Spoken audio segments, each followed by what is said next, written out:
बॉलीवुड की सदाबहार एक्ट्रेस रेखा क्या अपनी सेक्रेटरी फरजाना के साथ लिव इन में है? क्या 30 सालों से रेखा और फरजाना के बीच एक रिश्ता है?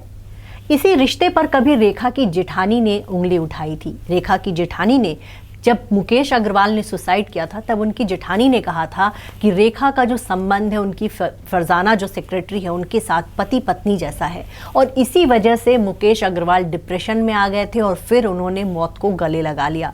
तो क्या ये तमाम बातें सच है? जी हाँ, रेखा के ऊपर एक बायोग्राफी लिखी गई थी और उसी बायोग्राफी के मुताबिक ये कहा गया कि रेखा पिछले 30 सालों से अपनी सेक्रेटरी के साथ लिव इन में है। फरजाना ही वो शख्स है जिनको रेखा के बेडरूम तक जाने की इजाजत है। रेखा को अगर किसी से मिलना है तो भी उसे फरजाना से परमिशन लेनी होती है।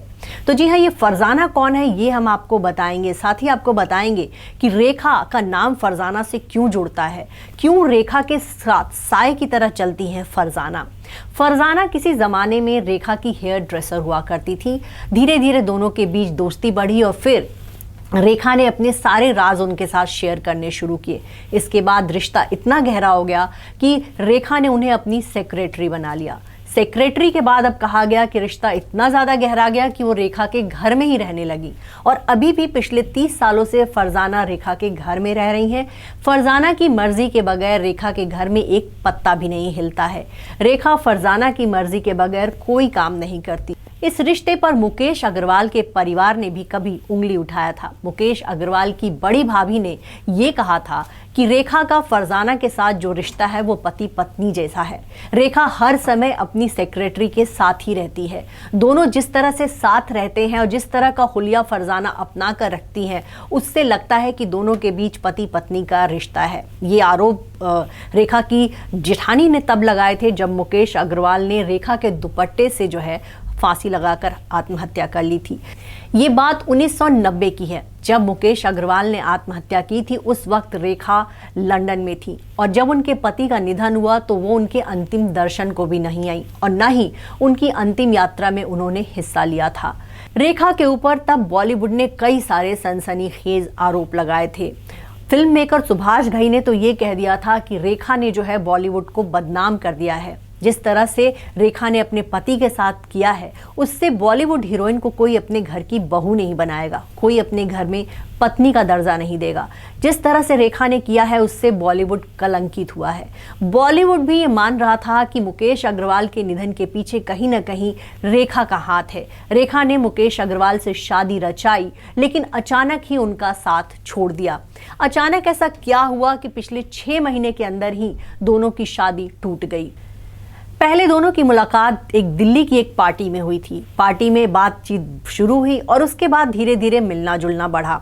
मुकेश अग्रवाल अक्सर रेखा से मिलने मुंबई जाया करते थे और एक दिन अचानक दोनों ने तय किया कि वो शादी करेंगे।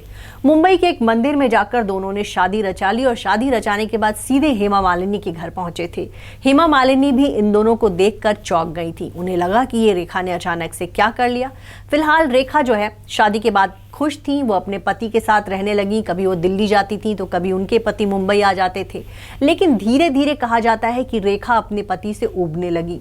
रेखा के पति चाहते थे कि उनकी पत्नी उनके साथ पार्टियों में आए, उनके साथ घूमे फिरे, लेकिन रेखा के पास वक्त नहीं था। उसी दौरान ये भी कहा गया कि रेखा अपनी सेक्रेटरी फरजाना के साथ ज्यादा करीब रहा करती थी और इसी वजह से मुकेश अग्रवाल को परेशानी होने लगी थी। नौबत यहाँ तक आ गई थी कि उनके पति मुकेश अग्रवाल को उनके घर के अंदर जाने की इजाजत नहीं थी। एक बार तो घंटों उनके घर के आगे वेट करते रहे और रेखा की गाड़ी निकली और वो चली गई। यहाँ तक कि उन्होंने अपने पति से मुलाकात भी नहीं की। कुछ दिनों बाद रेखा लंदन चली गई और इसी बीच मुकेश अग्रवाल ने आत्महत्या कर ली और उन्होंने इस्तेमाल किया उनका दुपट्टा। उनके ही दुपट्टे से उन्होंने फांसी लगा ली थी। साथ ही मुकेश अग्रवाल ने सुसाइड नोट में ये लिखा कि मेरे निधन के पीछे किसी का हाथ नहीं है, मैं अपनी मर्जी से आत्महत्या कर रहा हूँ।